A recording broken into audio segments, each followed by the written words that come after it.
Le 10 octobre 2025, une vanne se ferme et l'équilibre se fissure.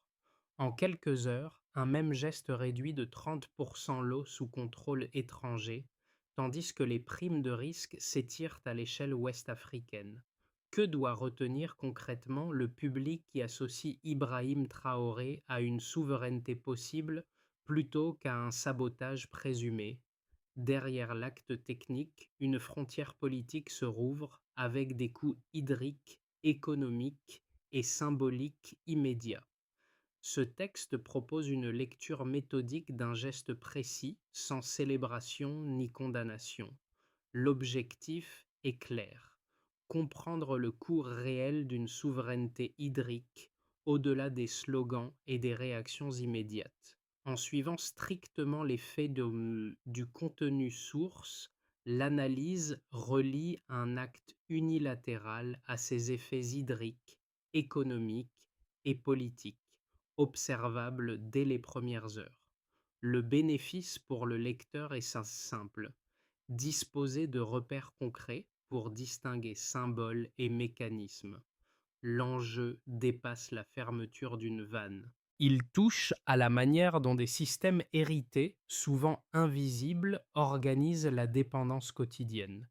Lorsque ces systèmes cessent de fonctionner, ce ne sont pas seulement des flux qui s'interrompent, mais des routines, des contrats et des anticipations. Le risque est alors double: surestimer la portée d'un geste politique ou, à l'inverse, sous-estimer les coûts immédiats qu'il impose. En adoptant une chronologie resserrée et des données vérifiables, le récit cherche à rendre lisible ce basculement. Il s'agit moins de trancher que d'identifier les mécanismes à l'œuvre: dépendance, rupture, adaptation et pression extérieure, sans jamais quitter le terrain des faits. Deux données s'imposent dès les premières heures. La première est immédiate: les chiffres officiels confirment une réduction de 30% de l'approvisionnement en eau auparavant sous contrôle étranger. La seconde suit presque aussitôt: les projections évoquent une contraction de 25 à 40% des bénéfices des entreprises internationales actives autour de la rivière Sahel. Rapprochées, ces valeurs forment un miroir brutal du geste du 10 octobre 2025. Un miroir que la décision associée à Ibrahim Traoré exposait nécessairement.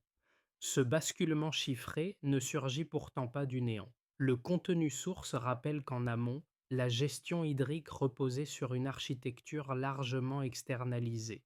Des infrastructures clés fonctionnaient grâce à des algorithmes propriétaires, des codes d'accès fermés et des serveurs situés hors du continent. Les paramètres de débit étaient ajustés à distance selon des impératifs d'optimisation rarement alignés sur les besoins réels des communes riveraines. Même les données climatiques, indispensables pour anticiper sécheresse et pics de demande, transitaient par ces systèmes verrouillés.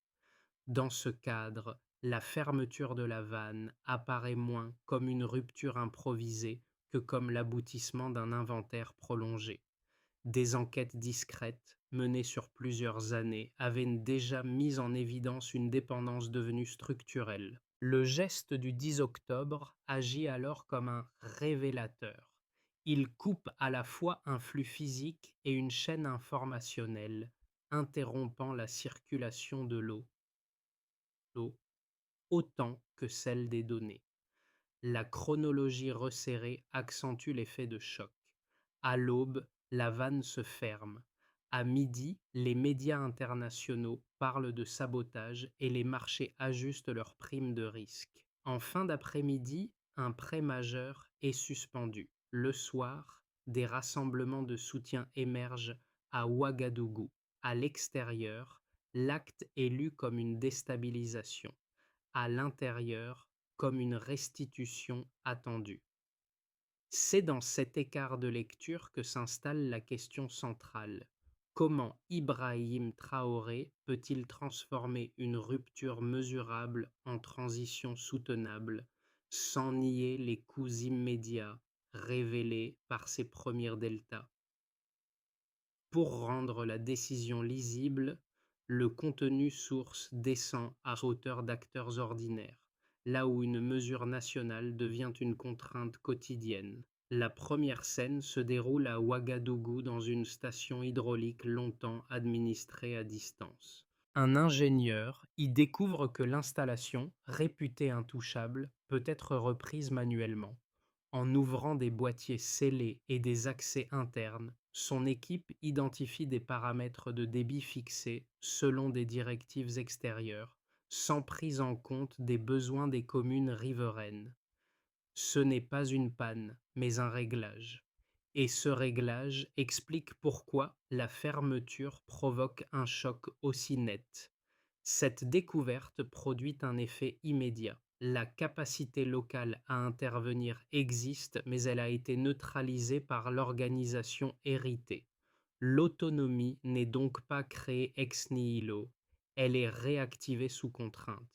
Dans les jours suivants, l'apprentissage s'accélère, tandis que la pression augmente, car chaque ajustement doit désormais compenser l'absence d'automatisation externe. La seconde scène se situe à Kaya, dans une exploitation agricole dépendante d'une irrigation semi-automatisée fournie par une entreprise européenne. Après la coupure, le système s'arrête brutalement. L'agriculteur ne dispose d'aucune alternative prête à l'emploi. Il réunit alors des voisins, organise une rotation nocturne et rétablit un arrosage manuel. Le résultat reste fragile, mais plus de la moitié des plantations est préservée. L'effort est collectif, coûteux en temps et en énergie, mais il empêche l'effondrement immédiat. Ces trajectoires parallèles éclairent l'impact précoce de la décision. Le coût est réel, l'apprentissage aussi. La souveraineté se révèle compétence, pas déclaration. Avant l'aube du 10 octobre 2025, la rivière Sahel s'inscrit encore dans une normalité technique héritée. Les flux sont pilotés par des automatismes intégrés depuis des décennies aux routines hydriques, financières et administratives de la région. Les capteurs transmettent leurs données vers des serveurs extérieurs. Les ajustements de débit suivent des protocoles définis hors du territoire, et la stabilité apparente masque une dépendance profonde. Puis, en quelques minutes, cette continuité se rompt. La vanne se ferme, le système cesse de répondre, le passage est net, presque clinique. Dans les premières heures, l'activation de la décision se traduit par une course contre le temps. Les équipes techniques arrivent sur site, souvent sous protection, pour sécuriser des infrastructures longtemps considérées comme inaccessibles. Les accès distants sont coupés, les capteurs connectés à des serveurs étrangers cessent d'émettre. Avec la disparition soudaine des données, les opérateurs locaux perdent des repères accumulés sur plusieurs années. L'eau continue de couler par endroits, mais elle devient silencieuse, privée de ses instruments de pilotage. À mesure que la matinée avance, la séquence gagne en intensité. À midi, l'événement quitte le terrain pour envahir les écrans internationaux. Les premières dépêches parlent de sabotage. Les analystes financiers réévaluent le risque politique. Les marchés ajustent leur position et les primes de risque augmentent sur l'ensemble de l'Afrique de l'Ouest. Ce qui n'était au départ qu'un geste technique associé à Ibrahim Traoré bascule dans une lecture politique globale où l'incertitude devient un facteur central. L'après-midi marque le point culminant. Les institutions financières réagissent. Un prêt majeur est suspendu. Les assureurs revoient leur couverture. Les entreprises dépendantes des flux automatisés annoncent des ralentissements immédiats. La décision produit alors ses premières répliques économiques mesurables. L'activité industrielle se contracte. Les chaînes logistiques perdent en fluidité. Les partenaires extérieurs durcissent leur discours, transformant l'événement en signal de défiance.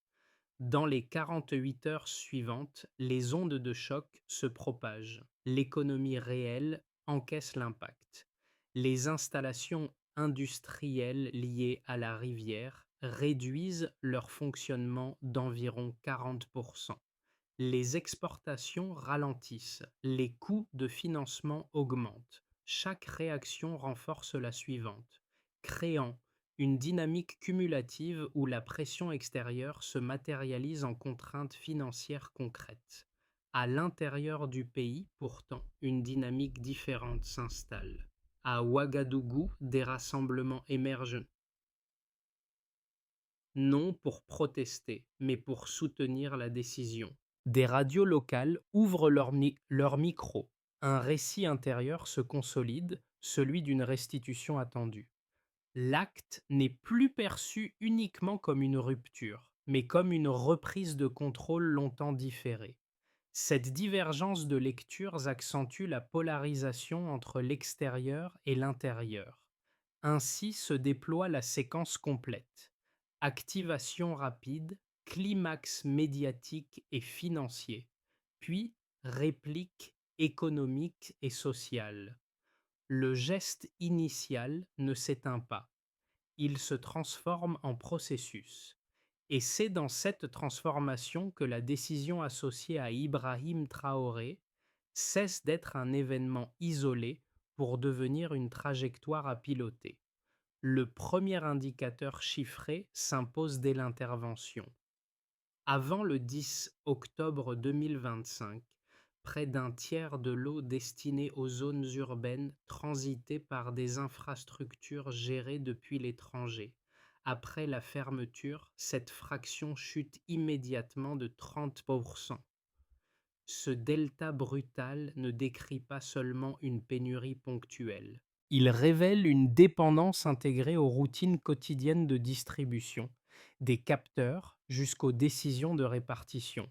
Autrement dit, la baisse mesure l'ampleur d'un contrôle externe devenu structurel. Pour Ibrahim Traoré, ce chiffre fonctionne comme une balise.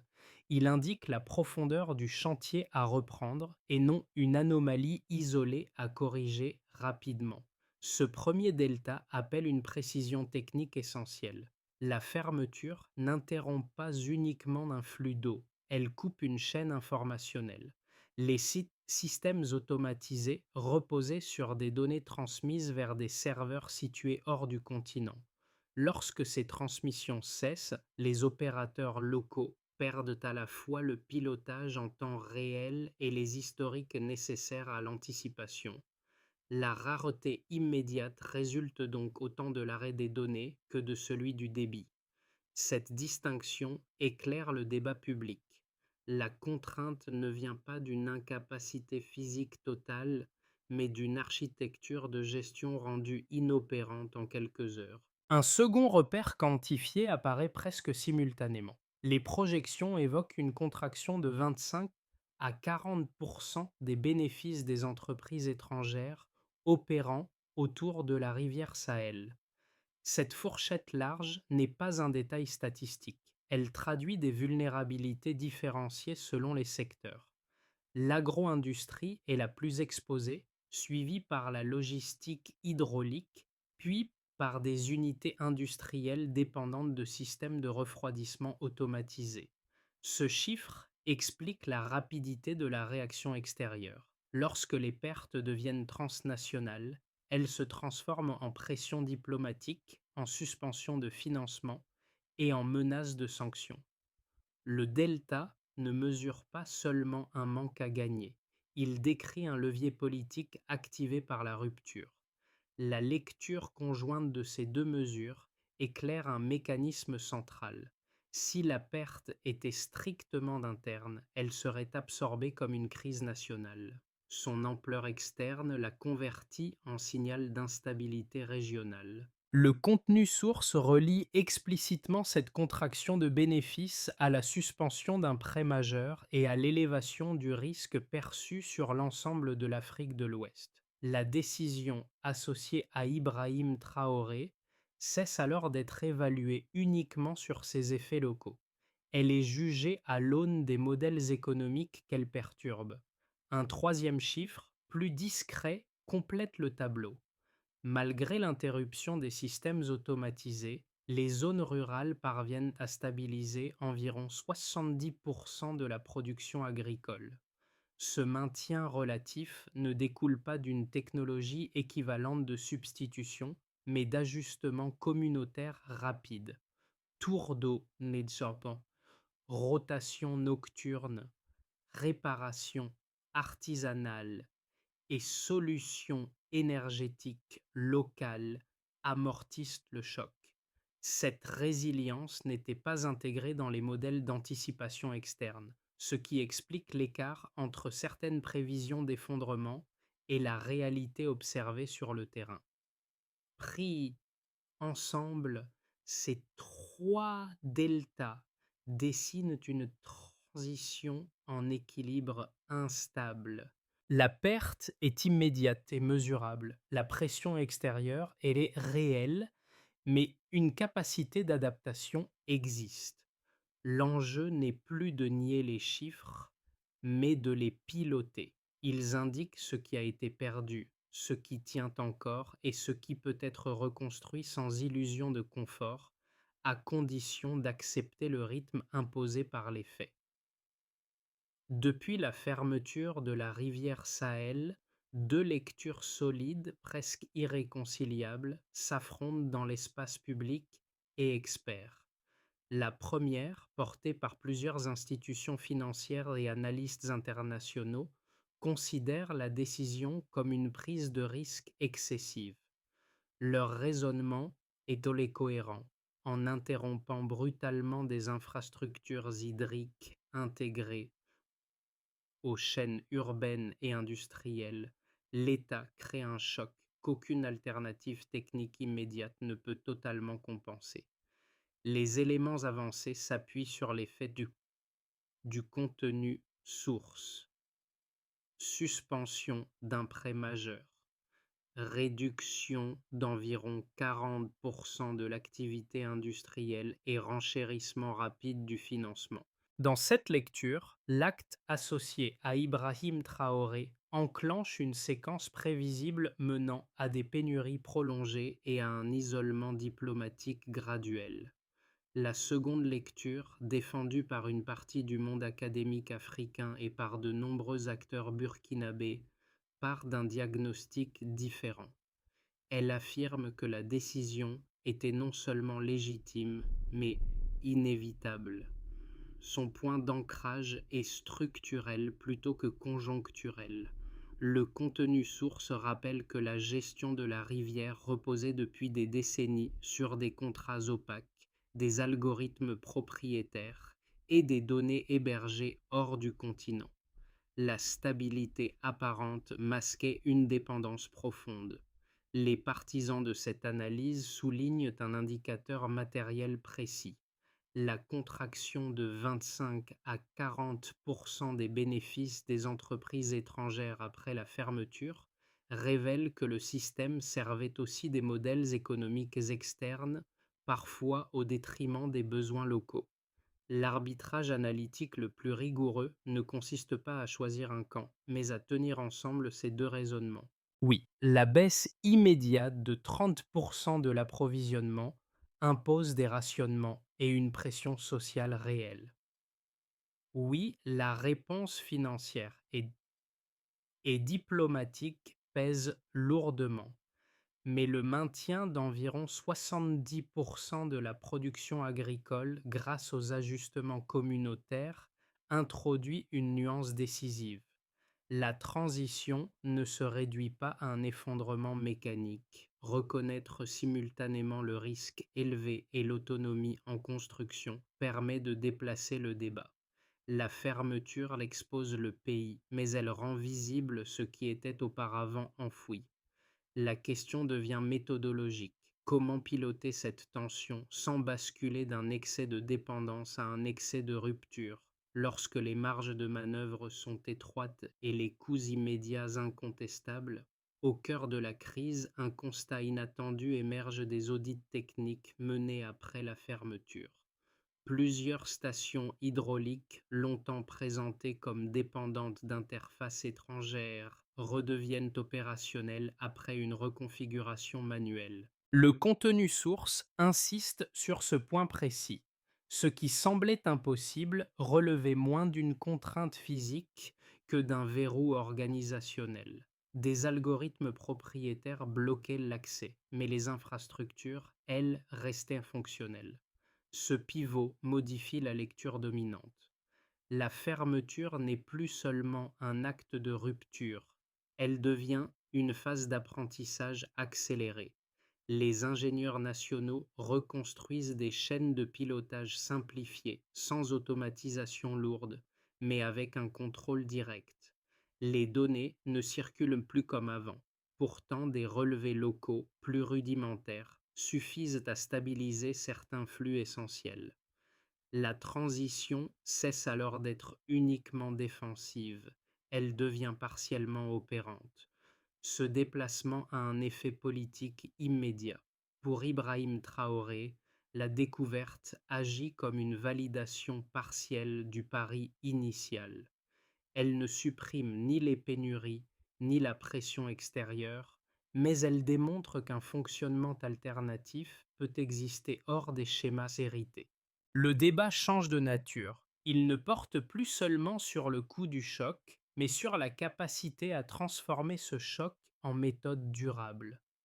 À ce stade, la crise n'annonce plus seulement une menace. Elle ouvre un champ d'action mesurable, encore fragile, mais désormais fondé sur des preuves concrètes plutôt que sur des hypothèses abstraites. Les effets de la fermeture de la rivière Sahel se déploient désormais selon 4 lignes distinctes, chacune révélant une facette spécifique de la recomposition engagée depuis le 10 octobre 2025. À ce stade, la décision associée à Ibrahim Traoré n'est plus un événement isolé. Elle devient une série d'ajustements observables, portés par des acteurs différents, avec des coûts et des gains inégalement répartis.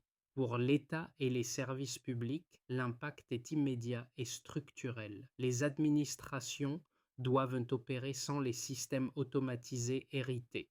Les audits techniques mettent au jour des infrastructures verrouillées depuis des décennies, obligeant à reconstruire une chaîne hydraulique nationale avec des moyens limités. Les rationnements urbains deviennent une routine de crise, tout comme la réaffectation de techniciens vers des stations jugées prioritaires. Le delta initial de 30% agit ici comme un révélateur. La dépendance externe structurait la distribution quotidienne. En parallèle, la remise en fonctionnement manuel de certaines installations accélère la montée en compétences locales, mais sur une ligne institutionnelle étroite, où chaque erreur a un coût politique. Pour les entreprises et l'activité économique, le choc est plus abrupt. Les secteurs industriels dépendant de flux hydriques automatisés réduisent leur activité d'environ 40%. Les exportations ralentissent, les projets d'investissement sont suspendus et certaines entreprises se retirent.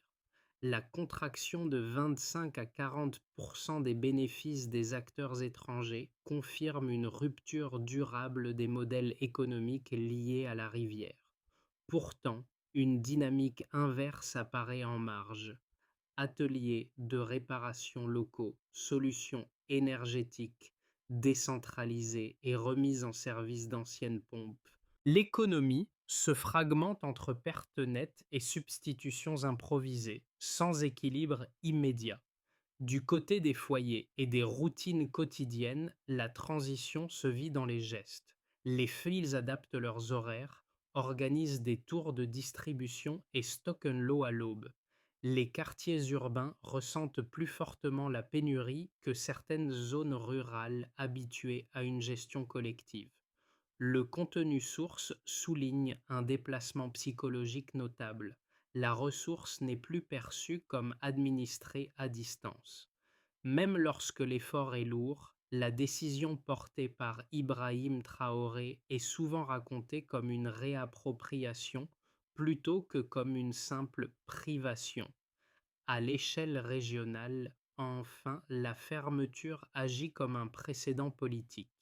Le Mali et le Niger expriment leur soutien et évoquent une coopération hydrologique renforcée. D'autres gouvernements restent prudents, craignant une extension du modèle. Les partenaires européens accentuent les pressions diplomatiques et financières. L'acte polarise l'espace ouest africain. Il inspire certains, inquiète d'autres et reconfigure les équilibres existants. Pris ensemble, ces quatre effets dessinent une réalité complexe. La fermeture produit des coûts tangibles, mais elle redéfinit aussi des rapports de force. La question centrale n'est plus celle du choc initial, mais celle de la trajectoire collective qu'il impose à moyen terme. À partir des tendances observables depuis la fermeture de la rivière Sahel, trois trajectoires plausibles se dessinent pour les 6 à 12 prochains mois. Elles ne cherchent pas à prédire l'avenir, mais à organiser les mécanismes déjà visibles dans le contenu source. L'enjeu n'est donc pas de savoir ce qui va arriver, mais quel enchaînement dominera si certaines conditions persistent. Dans ce cadre, l'action associée à Ibrahim Traoré est jugée moins sur l'acte initial que sur la capacité à piloter les deltas révélés. La première trajectoire peut être décrite comme une stabilisation sous contrainte. Si les audits techniques se poursuivent et que les reconfigurations manuelles se multiplient, un fonctionnement minimal peut être consolidé sans retour à l'automatisation externe. Les rationnements demeurent intermittents, surtout en zone urbaine, car la perte initiale de 30% a exposé une dépendance structurelle difficile à résorber rapidement. À l'extérieur, si la pression financière ne s'aggrave pas, elle reste suffisamment forte pour limiter les marges budgétaires. La transition progresse lentement, sans basculement décisif. La deuxième trajectoire, plus dynamique, repose sur un effet de catalyse régionale. Si les appuis exprimés par le Mali et le Niger se traduisent par une coopération technique formalisée, l'apprentissage s'accélère. L'échange de compétences, la formation d'ingénieurs et la mutualisation de solutions simples renforcent l'autonomie opérationnelle. Les stations auparavant verrouillées continuent d'être rendues fonctionnelles sans interface étrangère. Dans ce scénario, la souveraineté hydrique cesse d'être un symbole pour devenir un cadre de travail quotidien. Les tensions diplomatiques persistent, mais leur impact économique se réduit progressivement. La troisième trajectoire était plus sombre. Si les rationnements se prolongent et que les pressions externes s'additionnent aux fragilités internes, la fatigue sociale s'installe. Les dispositifs communautaires d'adaptation s'épuisent. Les pannes se multiplient sur des infrastructures encore instables. L'augmentation durable des coûts de l'énergie et du carburant pèse sur les ménages, tandis que l'isolement financier devient un risque concret. Dans ce cas, la rupture initiale cesse d'être transitoire et s'installe comme une contrainte prolongée. Une règle de lecture s'impose alors. Dans une transition, la vitesse n'est pas la direction. Ce sont l'ajustement continu et l'apprentissage qui dessinent la trajectoire. Pour Ibrahim Traoré, l'enjeu central devient de transformer un choc en processus pilotable, sans accélérer au point de rompre des équilibres sociaux déjà fragiles. Au-delà des chiffres et des scénarios, la fermeture de la rivière Sahel se transforme en expérience vécue pour des groupes sociaux distincts. Le contenu source insiste sur cette dimension discrète mais structurante. Une décision d'État n'existe réellement que lorsqu'elle modifie des routines ordinaires, parfois jusqu'à l'épuisement. C'est à ce niveau que le lecteur peut mesurer la portée concrète de la transition. Pour les foyers urbains, l'impact se traduit d'abord en temps et en vigilance. Se lever plus tôt pour constituer des réserves organiser des tours de distribution entre voisins, surveiller la consommation quotidienne. Ces ajustements imposent une tension constante, mais ils produisent aussi des formes nouvelles de coordination locale. L'eau cesse d'être un service abstrait. Elle devient un bien géré collectivement. Cette contrainte peut nourrir une fierté silencieuse ou au contraire une inquiétude durable face à la longueur de l'effort. Dans les zones rurales, l'adaptation prend une forme plus active. Agriculteurs, mécaniciens et techniciens improvisés transforment la contrainte en action. Des pompes abandonnées sont remises en service, des canaux sont recreusés à la main, des solutions énergétiques simples alimentent des puits communautaires. Ces initiatives ne compensent pas entièrement la perte des systèmes automatisés, mais elles redonnent une capacité d'agir. Le problème n'est plus seulement subi, il est pris en charge. Un troisième registre apparaît, plus symbolique. Enseignants, artistes et animateurs communautaires réinterprètent l'événement. La rivière devient un repère collectif et la souveraineté cesse d'être un concept abstrait pour s'ancrer dans des récits de partagés. Pour le lecteur, cette dimension rappelle que les transitions techniques redéfinissent aussi les manières de se projeter. À ce croisement, une idée s'impose. Lorsque la gestion d'une ressource change de main, la façon de se penser soi-même change aussi. La transition n'est pas seulement technique ou politique, elle transforme des attentes à un rythme souvent plus lent que les décisions officielles. Pour que la fermeture de la rivière Sahel devienne autre chose qu'un choc prolongé, le contenu source esquisse une trajectoire progressive, mesurable et vérifiable. L'enjeu n'est plus d'expliquer le geste initial, mais de le transformer en méthode. À ce stade, Ibrahim Traoré est confronté à une exigence centrale: piloter la transition avec des étapes claires, des acteurs identifiables et des indicateurs suivis dans le temps. La première étape consiste à sécuriser et cartographier les infrastructures. Des équipes d'ingénieurs nationaux, appuyées par des unités de protection, procèdent à un audit station par station. L'objectif est d'identifier les dispositifs encore verrouillés par des codes étrangers et de documenter ceux qui peuvent être reconfigurés localement. Le critère de suivi est simple: le nombre d'installations redevenues opérables sans interface externe. La deuxième étape porte sur la montée en compétences. Universités, centres techniques et administrations déploient des formations accélérées en hydrologie, en automatisation simple et en gestion locale des données. Le contenu source insiste sur ce point. Sans capital humain, aucune souveraineté technique ne peut durer. Les progrès se mesurent par des cohortes formées et par leur intégration effective dans les équipes opérationnelles. Une troisième étape vise la coordination régionale. Le Burkina Faso, le Mali et le Niger amorcent un cadre de coopération autour du partage d'expertise et de plans d'urgence hydrique. Si cette coordination se formalise, la transition gagne en résilience. Les indicateurs deviennent alors institutionnels: protocoles signés, exercices conjoints et mécanismes d'alerte partagés. Enfin, une étape transversale s'impose: la transparence.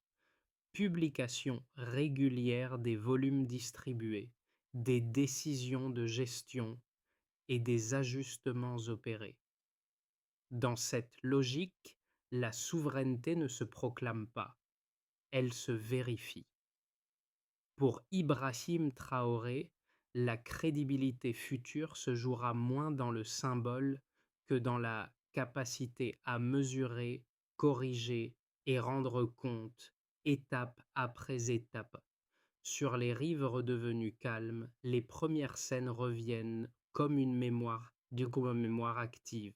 L'ingénieur de Ouagadougou celui qui avait découvert des paramètres dictés de l'extérieur, observe désormais une station qui fonctionne sous contrôle local, même si tout reste fragile et imparfait.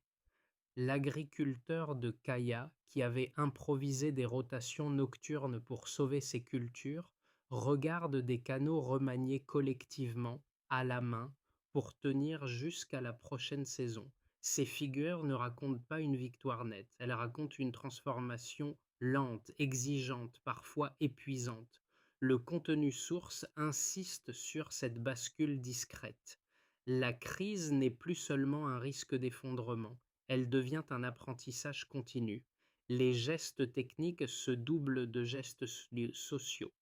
Les compétences se reconstruisent au même rythme que la confiance.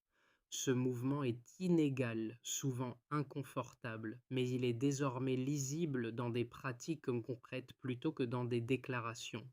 Dans ce cadre, Ibrahim Traoré apparaît moins comme un protagoniste isolé que comme un catalyseur. Son geste initial n'achève rien. Il déclenche un processus qui dépasse sa personne et engage une pluralité d'acteurs, du technicien au villageois.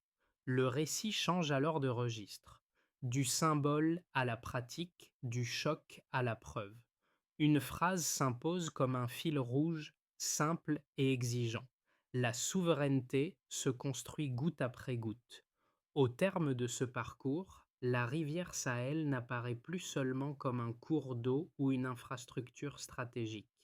Elle devient un repère collectif parce qu'elle condense une idée exigeante. Une souveraineté ne se décrète pas, elle se pratique, souvent dans l'inconfort, parfois dans la fatigue, toujours dans la durée. Le contenu source montre comment une décision politique associée à Ibrahim Traoré se transforme en une succession de choix concrets portés par des institutions, des communautés et des individus ordinaires. Ce récit n'invite pas à choisir un camp en une formule rapide. Il invite à préciser les critères du jugement. Quel coût une société accepte-t-elle dans une phase de transition? Quelles données doivent être rendues publiques pour évaluer la soutenabilité d'une rupture? À partir de quel seuil la contrainte devient-elle un levier d'apprentissage plutôt qu'un facteur d'épuisement collectif? Prolonger la discussion, c'est déplacer le regard. Certains verront d'abord la vulnérabilité urbaine, d'autres la résilience rurale, le choc économique ou le précédent régional. Chaque lecture éclaire une facette différente du même processus. La question finale reste volontairement ouverte et elle s'adresse à chacun. Comment mesurer une souveraineté si ce n'est dans la vie quotidienne, goutte après goutte,